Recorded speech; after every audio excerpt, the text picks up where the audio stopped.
আসসালামু আলাইকুম, সবাই কেমন আছেন? আশা করি সবাই অনেক অনেক বেশি ভালো আছেন।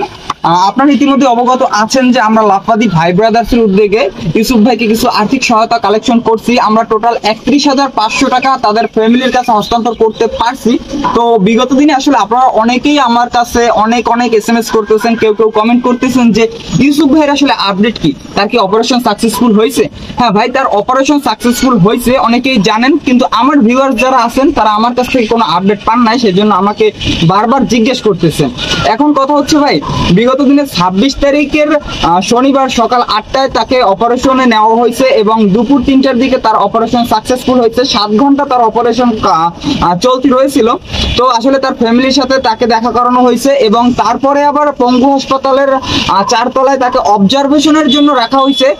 27 তারিখ পরের দিন সকাল 10টার দিকে তাকে বেডে দেওয়া হয়েছে এবং তার ফ্যামিলির সাথে দেওয়া হয়েছে।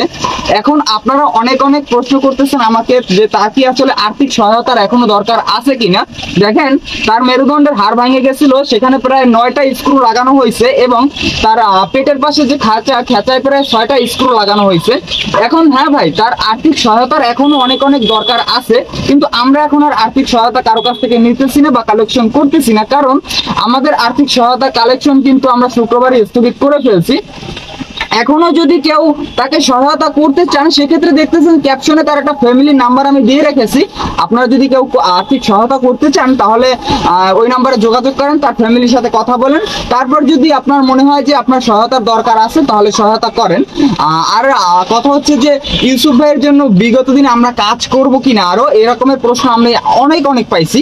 তো আসলে যদি কাজ করা হয় সেক্ষেত্রে আমরা আগেই আপডেট দিব, তারপর আমরা কাজ শুরু করব।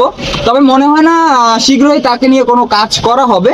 তো আপনারা যদি কিছু, আবারও বলতেছি, কেউ যদি কোনো আর্থিক সহায়তা করতে চান তাহলে ওই নাম্বারে করতে পারেন। ভাই, সে আসলে যে মাঝে মাঝে আসলে চিল্লেই উঠে, বেডে বসে আসলে চিল্লেই উঠে ব্যথায়, যেহেতু ব্যথা গুরুতরভাবেই পাইছে, ঔষধ খাইতে হবে, অ্যান্টিবায়োটিক খাইতে হবে, অ্যান্টিবায়োটিক, তারপরে তার ব্যথা আস্তে আস্তে কমবে। আর কিছু খাইতে পারে না সে। তার ফ্যামিলির সাথে আমার যোগাযোগ আছে, আজকেও কথা হয়েছে, বিগত দিনেও কথা হয়েছে তার সাথে এবং তার ফ্যামিলির সাথে। আসলে তার অবস্থা আসলে অতটাও ভালো না, তবে অপারেশন সাকসেসফুল হয়েছে। এখন বাকিটা আল্লাহ ভরসা, আপনারা দোয়া করবেন যাতে সে সুস্থ হয়ে তার ফ্যামিলির কাছে ফিরে আসতে পারে। ধন্যবাদ সবাইকে, আল্লাহ হাফেজ।